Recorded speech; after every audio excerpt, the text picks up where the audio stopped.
మనము ఏదైనా ఒక చాప్టర్ చదివినప్పుడు, ఒక అధ్యాయం చదివినప్పుడు, ఆ అధ్యాయంలో నుంచి దేవుడు ఒక వచనం ద్వారా మనతో మాట్లాడతాడు. అదే మనకు రేమా అనేటువంటి వర్డ్, దేవుడు మాట్లాడేటువంటి మాట.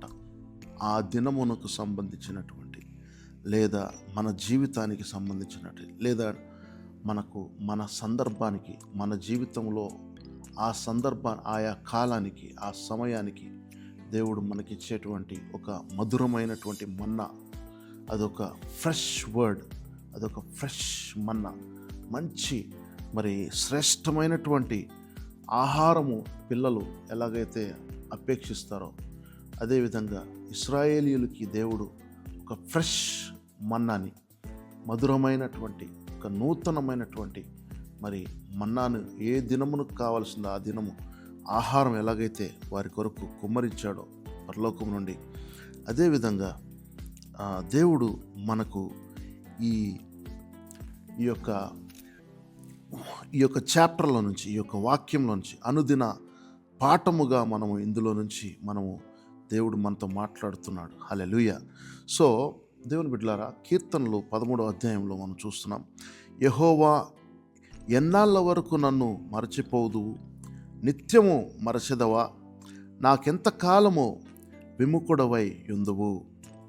2వ వచనం, ఎంతవరకు నా మనసులో నేను చింతపడుదును, ఎంతవరకు నా హృదయములో పగలంతయు దుఃఖాక్రాంతుడనై యుందును, ఎంతవరకు నా శత్రువు నా మీద తన్ను హెచ్చించుకొనును. యుసి దేవుని బిడ్డలారా, ఫస్ట్ 2 వచనాలు మనం చదివాం. ఈ 2 వచనాల్లో శత్రువుతో పోరాటమే ఎక్కువగా ఉంది కీర్తనకారుడికి. శత్రువు అనగా ఇన్విజిబుల్ ఎనిమీ. ఎప్పుడైనా మీరు శత్రువు అన్నప్పుడు మన పక్కన వాళ్ళని మనం చూడక్కర్లేదు, లేకపోతే మన బంధువుల్లో ఎవరు శత్రువు ఆ వాళ్ళని చూడక్కర్లేదు, లేకపోతే మన స్నేహితుల్లో మన బంధువులు ఎవరో వాళ్ళని చూడక్కర్లేదు. కానీ శత్రువు అన్నప్పుడల్లా బైబిల్ మన ఎనిమి, బిగ్గెస్ట్ ఎనిమి ఎవరంటే సాతానుడు, ఈజ్ ద సేటన్. ఈ డెవిల్, ఈ దయ్యాన్ని మనము ఎదుర్కొంటున్నాం ప్రతిదినం. కాబట్టి శత్రువుతో ఎన్నాళ్ళు నేను పోరాడాలి, ఎన్నాళ్ళు నేను ఈ విధంగా నేను ఎప్పటి వరకు, నాకెంతకాలము విముఖుడవై నీ ఉందువు, నాకెంతకాలం నువ్వు దూరంగా ఎందుకుంటావు ప్రభా, ఎంతవరకు నువ్వు నా దగ్గరికి ఉండకుండా దూరంగా ఎందుకుంటావు, ఎప్పటి వరకు ఉంటావు అని చెప్పి కీర్తనకారుడు మొదటి వచనంలో అడిగినప్పుడు, 2వ వచనంలో ఆయన ఏమంటాడంటే మళ్ళీ దేవునితో అడుగుతున్నాడు, దేవుని దగ్గర ప్రార్థిస్తున్నాడు. ఎంతవరకు నా మనసులో నేను చింతపడుదును, ఎంతవరకు నా హృదయములో పగలంతయు దుఃఖాక్రాంతుడనయ్యుందును, ఎంతవరకు నా శత్రువు నా మీద తన్ను హెచ్చించుకొనును. యుసి, మనము చాలాసార్లు దేవుని బిడ్డలారా ఈ విధమైనటువంటి ప్రార్థనలు చేస్తూ ఉంటాం. కొన్నిసార్లు ఓపిక తగ్గిపోతుంది, కొన్నిసార్లు ఫ్రస్ట్రేట్ అయిపోతూ ఉంటాం, కొన్నిసార్లు విసిగిపోతాం, కొన్నిసార్లు కన్నీరు మున్నీరైపోయి పగలంతయు అదే ఆలోచనలో ఉంటూ ఉంటాం. మనకి ఎందుకు శత్రువులుగా మారుతున్నారు జనాలు, మనల్ని ఎందుకు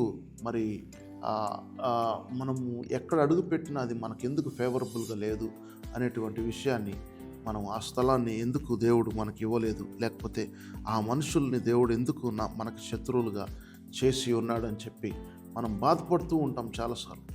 కానీ ఇది మనుషుల వలన వచ్చినటువంటి శాపములు కాదు, ఇవి మనుషుల వలన వచ్చినటువంటి విషయములు కాదు. దేవుని బిడ్డలారా, ఇది సాతానుడు మనకి పోరాటం. దేవుడు ఎప్పుడైనా సరే మనము గెలుపు పొందాలంటే పోరాడాల్సిందే, మనం పరిగెత్తాల్సిందే, మనం విన్ అవ్వాల్సిందే, మనము ట్రావెల్ చేయాల్సిందే, మనం ప్రయాణించాల్సిందే, మన డెస్టినీకి మనము చేరవలసిందే.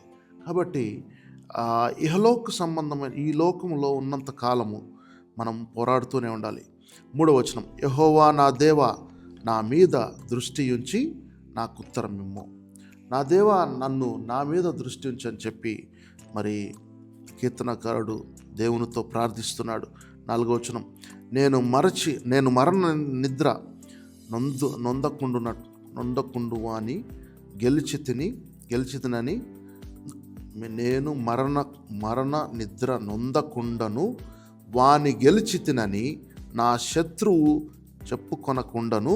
నేను తూలిపోయి నా విరోధులు హర్షింపకుండును. నా కన్నులకు వెలుగిమ్ము. నా శత్రువులు అతిశయిస్తున్నారేమో, గర్విస్తున్నారేమో, వాడు నా గురించి మాట్లాడుకుంటున్నాడు, వాడు ఓడిపోయాడు, వాడు మరణ పడకకి ఎక్కాడు, లేకపోతే మరణానికి దగ్గరగా అయిపోయాడు అని చెప్పి వాడు విర్రవీగుతుండవచ్చు శత్రువు. కానీ మరి వాళ్ళు హర్షిస్తుండొచ్చు. చూడండి, అందుకనే దేవుణ్ణి ప్రార్థిస్తున్నాడు, నాకు హర్షింపకుండాను నా కన్నులకు వెలుగిమ్ము అని ప్రార్థిస్తున్నాడు.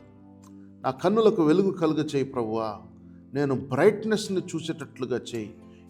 ఎంతవరకు నేను ఈ చీకటి ఇంటిలో నేను ఒక్కడనే వ్యక్తిగతంగా నా యొక్క పడక తడిసిపోయేంతగా, లేకపోతే కన్నీరు మున్నీరు అయ్యేంతగా నేను ఎంతకాలం ఈ చీకటి గదిలో ఉండాలి? నా కన్నులకు వెలుగివ్వు, నా జీవితంలో వెలుగు చూపించు అని చెప్పి ప్రార్థిస్తున్నాడు. 5వ వచనం, నేనైతే నీ కృపయందు నమ్మిక ఉంచి ఉన్నాను, నీ రక్షణ విషయమై నా హృదయము హర్షించుచున్నది యెహోవా అని చెప్పి పలుకుతున్నాడు. నేనైతే ఏమంటున్నాడు? నీ కృపయందు నమ్మిక ఉంచి ఉన్నా. నేనైతే నిన్ను నమ్ముతున్నాను ప్రభువా, నువ్వు కృప కలిగిన దేవుడు అని నేను నమ్ముతున్నాను. నీ రక్షణ విషయమై నా హృదయము హర్షించుచున్నది అని చెప్పి పలుకుతున్నాడు. హల్లెలూయా.